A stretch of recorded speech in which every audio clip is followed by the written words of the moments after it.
starting off at number 5. Annabelle. Now, if you know anything about the Warrens, then you probably have heard about Annabelle, one of their most famous cases and widely recognized relics in their haunted museum. Annabelle's story served as the cold open for the first Conjuring movie, and then she blew up into stardom when she got 3 movies of her own, starting with the spin-off appropriately titled Annabelle. The story of the haunted Raggedy Ann doll made host to a demonic presence that attacked its owners is a classic horror story, and the films and the Warrens both insist it's based off real events. Well, to a degree. You might have known that Annabelle the movie was based on a true story. A story of a haunted doll, a lifelike creation of plastic and springs and a painted smile. But what if that doll was little more than a creation of the Twilight Zone? The Twilight Zone episode Living Doll details a family that is haunted by a possessed doll brought home by a mother for her daughter. The doll, Talking Tina, tortures a family who brought home the seemingly innocent plaything. Now, a TV show episode about a haunted doll could easily be chalked up to coincidence, although where it gets interesting is that the woman from the episode who purchases the haunted doll is named Annabelle, which seems a little too on the nose to be coincidence. The episode first aired in 1963, a full 7 years before the Warrens first investigated Annabelle, giving them plenty of time to catch reruns of The Twilight Zone. In the Warrens' own haunted museum, there are stories claiming that the last owner of Annabelle before the Warrens suffered a cruel early fate. However, no name or evidence is given to this owner, seeming a lot more like a ghost story to seem scary than any actual evidence. In fact, like a lot of stories involving the Warrens cases, it's very difficult to find any information or sources that comes from somewhere that isn't Ed and Lorraine Warren. Now, there's no outright proof that they did lift the story from the Twilight Zone, but you have to admit it's something to think about. Now, whether or not the Warrens were the real deal is one thing, but I can tell you that Top 5 Scary is the real deal when it comes to the best scary videos out there. So why don't you toss a little subscribe our way? Coming in at number 4, we have the Amityville Horror.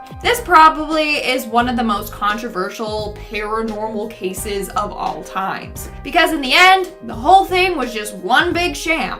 Here's a little rundown. On November 13th of 1974, Robert Butch DeFeo killed his parents and then his 2 brothers and 2 sisters. The house was then put up for sale and the Lutz family moved in. And apparently, the demon that got Butch to do that horrific deed started to attack this new family.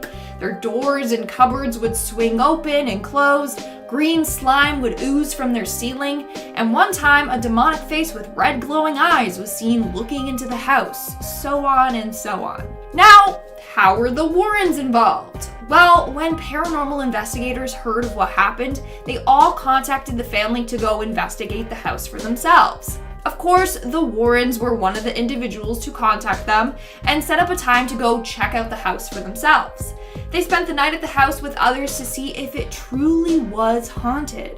In the end, they concluded that it was. Lorraine Warren claimed that she sensed great malevolence in the house and that there were multiple demonic entities there. But this was all BS because William Weber, Butch's lawyer, admitted that he made up this whole story along with George Lutz and a writer, Jay Anson. He said, and I quote, "They created the story over many bottles of wine. They admitted the house was never really haunted. They just made it all up." Which means so did the Warrens. Number 3, The Haunting in Connecticut. The Haunting in Connecticut, although not officially part of the greater Conjuring cinematic universe and its several sequels, is nonetheless a very famous American haunting, detailing a poltergeist and, well, take a wild guess where. The story goes that the Snedeker family purchased a home near a hospital where their son was receiving treatment without knowing the home was formerly a funeral home and were then exposed to all sorts of hauntings, strange sounds, possessions, the usual gamut of spooky stuff. The story was adapted into a film, The Haunting in Connecticut, which Lorraine Warren took great umbrage with, claiming that it was sensationalizing the real story and making it out to be something it's not. Which is very ironic. The Warrens themselves helped pen a book about the haunting called In a Dark Place. The book was written by the Warrens and co-authored by Ray Garton, a horror novelist who was brought in to help shape the story. However, after the experience, Garton spoke out about writing the book, saying that when he interviewed the family, multiple stories just wouldn't add up and they would all provide different accounts of what was happening. He brought this concern to Ed Warren, and Ed Warren told him, as Garton quotes, "Oh, they're crazy. You've got some of the story. Just use the parts that work and make the rest up. Just make the rest up and make it seem scary." Which is about as blatantly direct a confession as you could probably get from the Warrens. Since the passing of both Warrens, more and more support has come out, suggesting the Haunting of Connecticut was little more than a hoax to drum up some business. Number 2, The Devil Made Me Do It. Now, we've talked a little bit about the case of David Glatzel and his haunted rocking chair before on this channel, and earlier we'd mentioned Ed and Lorraine's involvement when we discussed discussed it before, we focus primarily on the haunting. As a bit of a refresher if you forgot, the second son of the Glatzel family, David Glatzel, underwent horrifying experiences that the family believed to be supernatural in nature. Growling, speaking in tongues, and the parents going so far as to claim that he would levitate. The haunting would turn tragic when, after being exorcised by the Warrens, the demon's host to David's body made their way into the boyfriend of Glatzel's sister, Arne Johnson, who would get involved in a brutal altercation with his landlord, leading to the death of the landlord. In courts, the lawyer insisted that the actions were not his own and he was possessed by a demon. Unsurprisingly, it was thrown out and Johnson saw jail time. Interestingly though, the basis for the defense of "the devil made me do it," according to the lawyer, was all the idea of the Warrens. Now in 2007, the brother of David Glatzel, Carl Glatzel, claimed in a legal filing that the book the Warrens wrote about the case was filled with complete lies, describing them as a pair of opportunists who blew a tragedy out of proportion and sensationalized his brother's mental illness into demonic possession for fame and personal gain. Most interestingly is that the priests named involved in this story all claimed that no exorcisms ever actually took place in the Glatzel home, and that David Glatzel began to improve because he was receiving counseling and sent to a private school, not divine intervention. Number 1. The Enfield Haunting. The Enfield Haunting was a famous paranormal investigation in London, England during the late 70s. The two daughters of the Hodgson family claimed that they were tormented and possessed by a poltergeist, causing them to speak in demonic voices, moving things around, and so forth. You know, the usual greatest hits of a poltergeist. The haunting story has come into some scrutiny as the years go by. For one thing, most of the haunting and most of the paranormal activity only ever seemed to occur around the young daughters, and not when anyone else was around. The youngest daughter of the Hodgson family has even later gone on to admit that she made up some of it. Now, the Enfield Haunting served as the basis for the second Conjuring film, which centers the Warrens as brave heroes who step in to right wrongs and banish what other sinister otherworldly forces have invaded this once peaceful London home. Now, the film obviously has to embellish things just a little bit, as most Hollywood adaptations are wont to do, but in this case, they really stretch the truth. While the film showcases the Warrens as tireless do-gooders who stayed round the clock to tend to the Hodgsons and protect them from evil, in actuality, Ed and Lorraine Warren only visited the Enfield residence for a single day. They were uninvited, which is worth noting. Allegedly, one of the other paranormal investigators who was at the Enfield Haunting, and I swear I looked this up, this is apparently his real name, Guy Playfair, that's a real name and not a Metal Gear Solid boss, okay, sure. Anyway,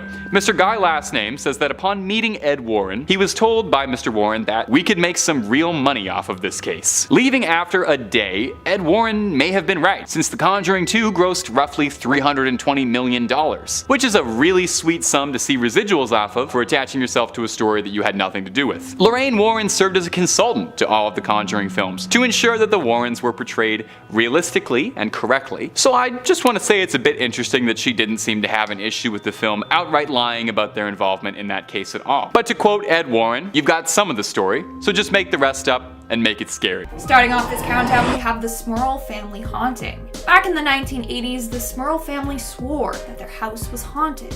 They would hear loud noises, smell foul odors, and hear pig grunts. Apparently, whatever was haunting their house also threw their dog to the wall and pushed one of their daughters down the stairs. Of course, Ed and Lorraine Warren came to investigate, and they claimed that this place was haunted. They even said that they saw a message appear on a mirror that read, "Get out." But get this, members of the clergy were brought in to do a blessing and an exorcism on the house. And guess what? They reported nothing unusual happened there.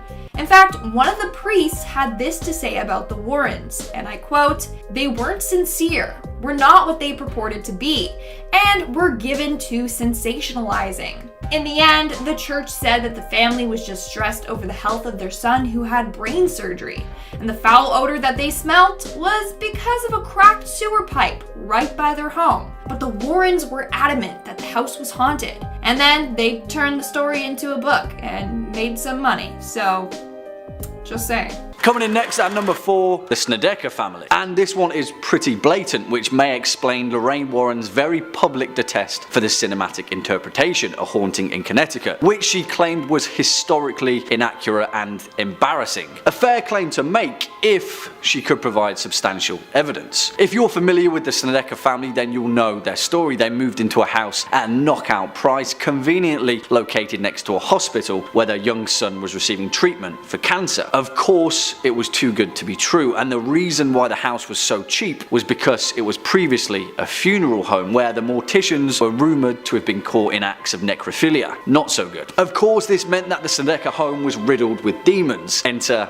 Ed and Lorraine Warren. However, the biggest hole in this case comes from Ed Warren himself. After their investigation took place, a best-selling book was written to detail the events. A ghostwriter was attached to it, a man named Ray Garton, a prestigiously decorated horror novelist who describes a haunting in Connecticut as the low point in his career. Why? Well, a few years later, Garton told Horror Bound magazine that he'd interviewed all the family members about their experiences, but soon realized that the family were going through some very real problems of a more human kind: drug addiction and severe alcoholism. He found that their accounts of the demonic incidents didn't quite mesh. None of them could keep their story straight. When he approached Ed Warren with his problem, his reply was, "Oh, they're crazy. You've got some of the story, just use what works and make the rest up. Just make it up and make it scary." Coming in at number 3, we have the Enfield haunting. This is the case that was featured in The Conjuring 2. The case involved a young girl named Janet Hodgson, who was said to have been possessed by a spirit. The spirit would throw objects across the room, make noises in their house, and sometimes would levitate Janet into mid-air.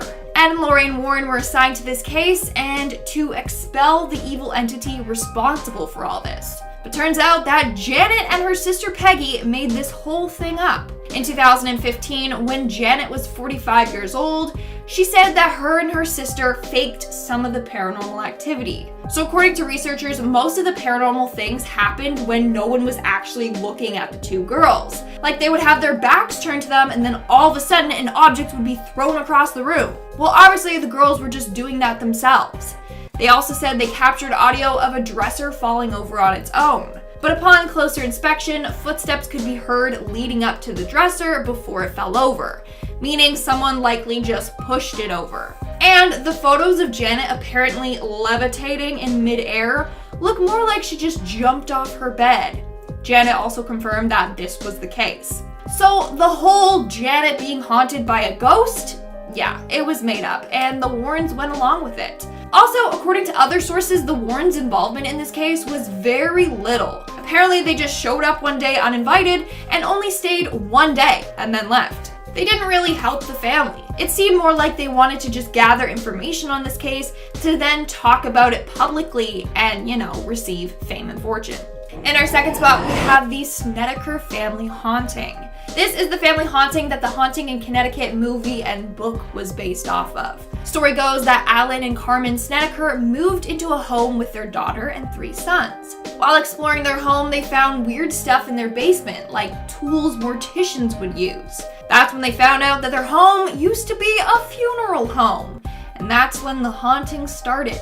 Their eldest son started getting terrifying visions and started seeing ghosts. And also apparently one day as Carmen was mopping the kitchen floor, the water just turned into blood and then smelled of decaying flesh. So on and so on, you get it. In 1986, the Warrens investigated the home and claimed it was indeed infested with demons. But here's the thing. A man named Ray Garton was hired by the Warrens to write a book about the haunting. Later, he revealed that the Snedeker family apparently had serious problems with drugs and alcoholism. When he interviewed the family, they couldn't keep their story straight.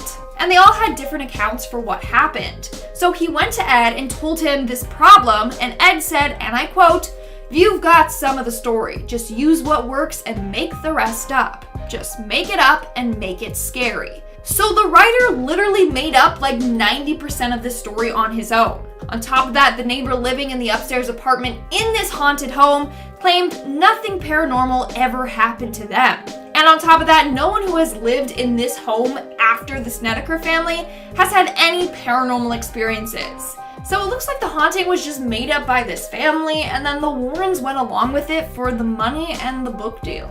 And in our number 1 spot, we have The Devil Made Me Do It. This is the case that was featured in the film The Conjuring 3, The Devil Made Me Do It. It revolves around a man named Arne Johnson, who in 1981 fatally stabbed his landlord, Alan Bono, to death. But he claimed that he was totally unaware what he was doing and that the devil made him do it. In fact, his case was the first court case where the defense was arguing demonic possession. And of course, Ed and Lorraine Warren were involved in this case. In fact, they might have made up this whole story for him to get away with murder. Let me explain. It's wild. So according to the story, Arne's brother-in-law, David Glatzel, was the first one to be possessed by this demon. He claimed a man with big black eyes and a thin face with animal features was controlling him. In reality, David was never possessed. He was mentally ill and needed professional help. According to David's brother Carl, he claimed that his whole family was manipulated by the Warrens. He claimed that the Warrens promised his family that they would become millionaires if they insisted that David was haunted by demons. In the end, he actually sued the Warrens for trying to exploit his brother's mental illness, and for attempting to get a guilty man to walk. Now, where does Johnson come into play? Well, he claims that he got the demon out of David by telling it to take him instead. And that's how he supposedly became possessed. But like I said, this whole thing was orchestrated by the Warrens as a get-rich scheme. Kicking off at number 5, Annabelle. You know the one. She's everywhere. She's terrifying, especially in James Wan's silver screen depiction. But if we're being honest, the actual Annabelle, a Raggedy Ann doll given to a nursing student in the 1970s, isn't so terrifying at all. The biggest issue with any of the Warrens' cases is the lack of information provided by the pair, particularly Ed Warren, who was notorious for withholding information for analysis. After declaring that the doll was actually possessed by a demon named Annabelle Higgins, the Warrens took the doll back to their museum, putting it on display for safety's sake. This is where the Annabelle mythos was fully fleshed out. Before his death, Ed would allegedly warn museum visitors that the last man to mock Annabelle ended up dying in a motorcycle crash. Of course, claims that had no substantial evidence or even names associated to them. Joseph Laycock, a professor of religious studies at Texas State University, makes an interesting observation to the phenomenon. At the same time, a similar story emerged, Robert the Doll. You may know it. And what do these two have in common? Why were demonic dolls suddenly the latest craze in the 1970s? Well, it may have something to do with an episode of The Twilight Zone dubbed Living Doll, which featured a character that intriguingly mirrored the same events of the Warrens' doll. What was their name? Well, Annabelle, of course. Number 4. The Amityville Horror. The Amityville Horror haunting is one of the most famous paranormal myths in Americana. You could argue it's the most famous of the Warrens' cases, being made into a series of several so-so movies and one good one. The story goes that a nice family moves into a home without knowing that the previous occupant had slayed his family and heard voices plotting against him. The new family, the Lutzes, begin experiencing all kinds of paranormal and demonic troubles plaguing their new home. Hearing word of this, the Warrens independently sought out the house and the case, bringing along a film crew with them to document their findings, including one rather famous photo of a boy descending down some stairs, which the Warrens insist was a ghost. Now, the story of the Amityville Horror is a hotly debated one for years as to whether or not it's a true haunting or just a hoax. The unfortunate incident involving the first family is real, but the rest is up for interpretation. There's a lot of evidence, both big and small, to suggest that the story was adjusted to sell books. The lawyer for the assailant that started this whole haunting claims that he made the story up with the Lutzes over many bottle of wines, quote, to drum up controversy in hopes of getting his client a retrial. The Warrens, independently involved, seem like this is what they were after as well. It's possible too the Amityville Horror itself could have just been inspired by the film The Exorcist, coming out a few years earlier when demonic possession would have been very popular and on people's minds. Next up at number 3, The Devil Made Me Do It.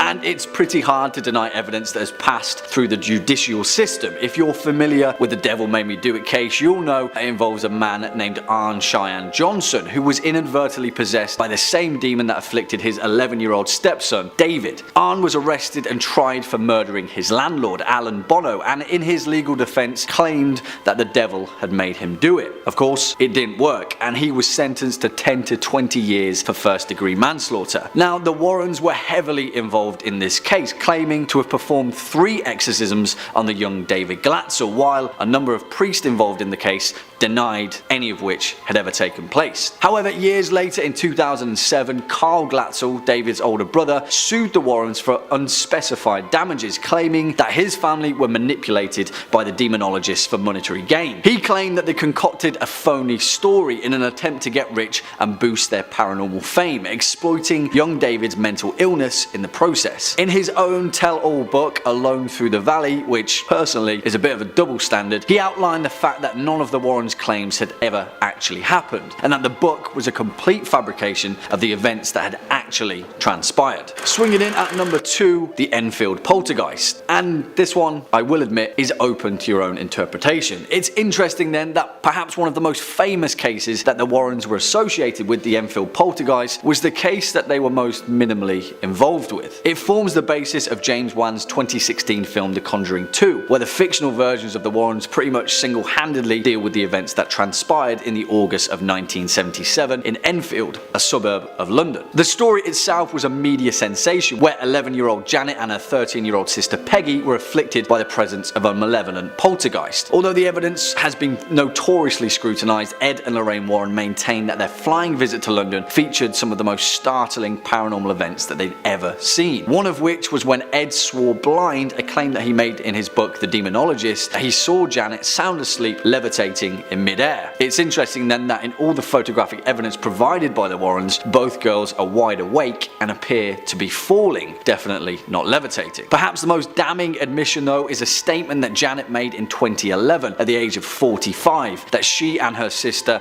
had faked most of the phenomena. The thing is though, it didn't matter to the Warrens. Their involvement with the case propelled them to a legendary status, even though much of that involvement was superficial at best. It's an interesting one, and we'll likely never know the full extent of the Enfield Poltergeist. One thing is for certain though, Ed Warren made up nearly all of his involvement. And finally, at our number 1 spot, the Amityville Horror. Perhaps the most famous Warren case ever. Period. And so the most thoroughly investigated. And what have those investigations uncovered? Well, nothing. Nothing in the sense that there is zero evidence that anything even happened, despite the claims that Ed and Lorraine staunchly made in their most expansive case to date. In Stephen King's book Danse Macabre, he stated that the true American horror story was that of the haunted house, a campfire ghost tale spawned from the colonial era, spurred on by the American dream of creating a new world in a very ancient land. And so the Amityville narrative fits exactly with that, and was the fuel that cemented the Warrens' reputation for decades to come. But what did they actually find?